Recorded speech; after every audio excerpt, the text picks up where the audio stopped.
Welcome to TV 9 news. ప్రభుత్వ విద్యార్థుల enrolment పెంచడం కోసం తెలంగాణ రాష్ట్ర ఐక్య ఉపాధ్యాయ ఫెడరేషన్ ఆధ్వర్యంలో ప్రచార జీతాలు నిర్వహించడం జరిగింది. దానిలో భాగంగా ఊరిబడిలోని పిల్లలను ఊరిబడిలో చేర్పించాలని, ఆయా పాఠశాలల నాణ్యమైన విద్య అందుతుందని, ఫీజుల భారం తగ్గించుకోవడానికి తల్లిదండ్రులు ఊర్లో ఉన్న పాఠశాలలో చేర్పించుకోవాలని ప్రభుత్వం సన్నాహాలు చేస్తుందని తెలంగాణ రాష్ట్ర ఐక్య ఉపాధ్యాయ ఫెడరేషన్ సూర్యాపేట జిల్లా అధ్యక్షులు నన్నెబోయిన సోమయ్య, ఓరుగంటి అంతయ్య అన్నారు. ఈ కార్యక్రమంలో జిల్లా కోశాధికారి గుల్ల వెంకటయ్య, జిల్లా కార్యదర్శులు వెలుగు రమేష్, బత్తిని అడం, Venkateshwarlu, Chilaka Ramesh, market committee vice chairman Chintakuntla Venkanna, గ్రామ శాఖ అధ్యక్షులు ఉప్పల రాంబాబు యాదవ్, తుంగతుర్తి మండల అధ్యక్షులు మరియు జిల్లా కార్యదర్శి మల్లిపాక రవీందర్, తుంగతుర్తి మండల కోశాధికారి మిట్టగుడుపుల రమేష్, సీనియర్ సభ్యులు బీవనపల్లి శ్రీనివాస్, పాలవెల్లి ప్రేమయ్య, జగన్ సింగ్, కొడిశాల శాంత, రిటైర్డ్ ఉపాధ్యాయులు జోగినూరు దేవరాజ్, గ్రామ ప్రజలు పాల్గొన్నారు. ప్రైవేట్ పాఠశాలకు ఢిల్లీ పబ్లిక్ స్కూల్ అని ఉంటుంది, హైదరాబాద్లో ఉంటుంది. అది ఆ స్కూల్కు వెళ్ళారు. అందులో మా అబ్బాయి కూడా వెళ్ళాడు. ఆయన కూడా కేంద్రీయ విద్యాలయంలో టీచర్. వెళ్తే వాళ్ళు ఏమన్నారంటే, అక్కడ ఉన్నటువంటి స్టాఫు, ఎందుకు సార్ లక్షల కొద్ది తగిలేస్తారు, మీ కేంద్రీయ విద్యాలయాలే మాకంటే నాణ్యమైన విద్యను అందిస్తున్నాయి, మీ డబ్బులు వృధా చేసుకోకండి, కేంద్రీయ విద్యాలయంలో మీరు పనిచేసే విద్యాలయాలను చేర్పించండి, అక్కడనే మాకంటే బెటర్ ఎడ్యుకేషన్ ఉన్నది అని వాళ్ళు చెప్పడం జరిగింది.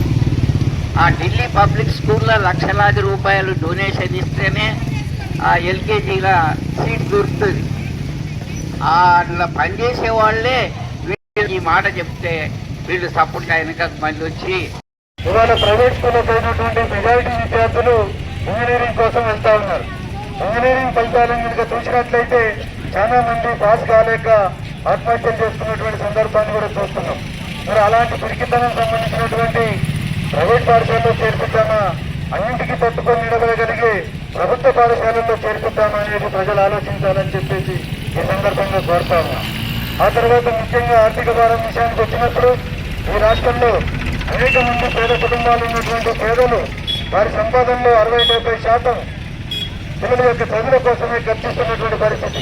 మిగిలిన 30%లోనే వైద్య ఖర్చులు కానీ, ఇతరత్ర తిండి కానీ ఇవన్నీ చూసుకోవాల్సి వస్తున్నది. అందులో చాలాక అప్పులు చేయాల్సిన పరిస్థితి.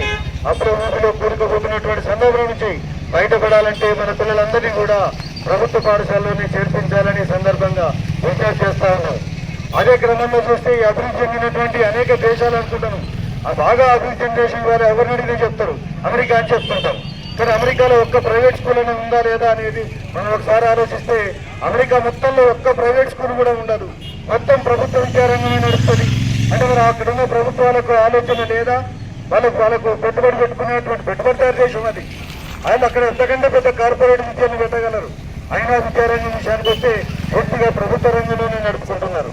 మరి అటువంటి దేశాలలో ప్రభుత్వ రంగంలో ఉంటే తెలంగాణ రాష్ట్రంలో కానీ భారతదేశంలో కానీ ప్రైవేట్ విద్యారంగం విచ్చలవిడిగా విస్తరించిపోతున్నది. అది ప్రైవేట్ నుంచి సెమీ కార్పొరేట్ నుంచి వాళ్ళ పూర్తి స్థాయి కార్పొరేట్ స్థాయికి చేరుకున్నటువంటి విద్యా వ్యవస్థలు ఉన్నాయి. ఆ కార్పొరేట్ విద్యా వ్యవస్థలో వచ్చే ర్యాంకులన్నీ చూడాలి మనం. అందులో ఉన్న మొత్తం అడ్మిషన్లన్నీ ఏ రేషియో ప్రకారం అక్కడ సీట్లు వస్తాయి, ఏ రేషియో ప్రకారం ర్యాంకులు వస్తున్నాయి, అవన్నీ కనుక మనం పరిశీలిస్తే మనం అక్కడ ఉన్నదంతా డొల్లా అని వాళ్ళందరినీ మధ్య పెడతారని చెప్పేసి మనకు అర్థమవుతా ఉన్నది. అందుకోసమని వాస్తవాన్ని చెప్పే, నిజాయితీని చెప్పే, విలువలు చెప్పేటువంటి ప్రభుత్వ పాఠశాలలోనే మన పిల్లల్ని చేర్పించాలని చెప్పేసి ఈ సందర్భంగా ఈ శాఖ కార్యక్రమం నిర్వహిస్తా ఉన్నాం. అదే క్రమంలో ప్రభుత్వ ప్రాథమిక పాఠశాలలో ఎన్రోల్మెంట్ ఇంకొక ఆటంకంగా ఉందని చెప్పేసి ఇవాళ టీఎస్యూటీఎఫ్ గుర్తించింది. ఏంటది, ఇవాళ తల్లిదండ్రుల కోరిక పెరిగింది. 3 సంవత్సరాలు నిండగానే నా పిల్లవాడిని బల్లో వేయాలనేది. అంగన్వాడికి పంపడానికి కూడా సిద్ధంగా లేరు, ఏదో స్కూల్లో వేసేయాలి 3 ఏళ్ళు కాగానే. అక్కడేంటి వాళ్ళకి అవకాశం ఉంది. మరి ప్రభుత్వ పాఠశాలకు వచ్చేసరికి ఏం జరుగుతూ ఉంది, 5 ఏళ్ళు నిండితే కానీ 1వ తరగతిలో కానీ అడ్మిషన్ లేదు. మరి ఈ సందర్భంగా ప్రభుత్వానికి ఒకటే డిమాండ్ చేస్తా ఉన్నాం, ప్రజల కోరిక ఏదైతే ఉందో, విద్యాపరంగా ఏదైతే కోరుకుంటున్నారో, ఇప్పటికే సంఘాలు పోరాటం చేయడం వల్ల ఆంగ్ల మాధ్యమం వచ్చింది, క్వాలిటీ మధ్యాహ్న భోజనం జరుగుతూ ఉంది. మరి అనేక సమస్యలు సాధించుకున్నప్పటికీ కూడా ఇంకా ఆటంకంగా ఉన్నటువంటి అంశం ఎల్కేజీ, యూకేజీ క్లాసులు ప్రాథమిక విద్యారంగంలో ప్రభుత్వ రంగంలో ప్రవేశపెట్టాలని చెప్పేసి కూడా డిమాండ్ చేస్తా ఉన్నాం. అది సాధించుకుందామని చెప్పేసి తల్లిదండ్రులకు విజ్ఞప్తి చేస్తా ఉన్నాం.